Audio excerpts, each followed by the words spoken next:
Okay, so let's move on to subroutines, as in user-defined subroutines, so procedures, functions. Um, so let's look at how a procedure definition looks in Cambridge International Pseudocode. So we start with the keyword procedure, we end with the keyword procedure.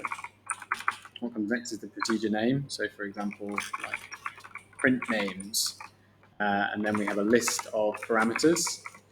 Every parameter has to have a type. So let's say name2, name1, two parameters. Let's put some code inside here. Let's just say some arbitrary code. So output name1, output name2. This is an example of a procedure. How would that look in Python? So name1, and this is perhaps new to you, that you need to start annotating your subroutine interfaces using Python's type hints. So that is just name1, name2, something like that. What's the difference between a procedure and a function? Well, a function changes the data and does something to it that means we then want to return a result, right? Let's call this something like convert names. So because it's a function, we also need to specify what type is going to be returned. In this case, it's going to be a function that takes two string parameters and then returns a, well, let's make it something else. Let's make it an integer instead. So what I need to do here is declare result, because it's a local variable inside the function. So it's going to be an integer. And what should we do with the names? I don't know. Let's do something like find the length of name1 and multiply it by the length of name2. And then that will be the value of my result variable.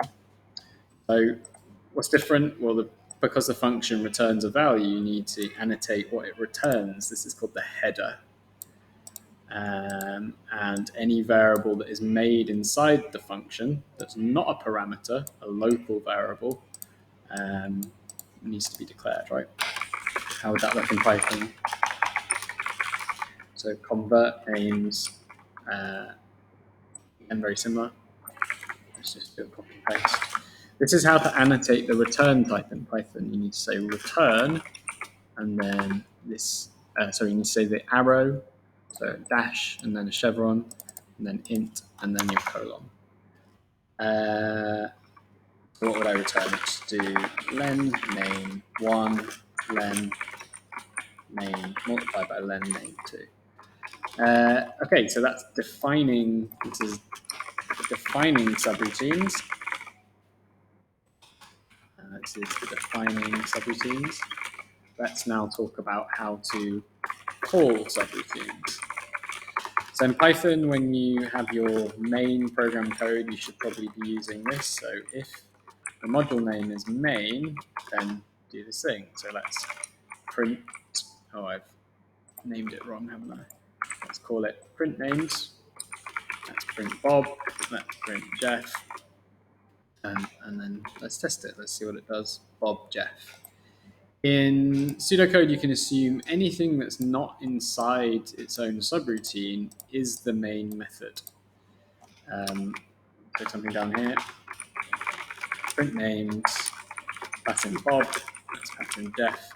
And the difference is when it's a procedure, you need to use this keyword call. So this is calling the print names procedure. Let's talk about function. So a function has a variable to store the result. And then we probably want to do something with the result, like print it or something. How would that look in pseudocode? If I want to declare something, this would make it a local variable. Oh, I'm telling you the wrong thing. If I declare something outside of function scope, What this means is that it's a variable that is accessible globally. X is an integer, and then when I call my convert names function and pass in Jim and Dave, because it's a function, it returns a result. So this is now a global variable. Similar to in Python, you can access things, but you can also change things. So if I wanted to then, let's say I print names later, I can do something with X. I can change X, and I can change it in global scope, but let's not get into the details of scope at this stage. So we've gone through here is subroutines, how to define a procedure, and how to define a function, how to call a procedure and call a function in both Python and Cambridge International Pseudocode.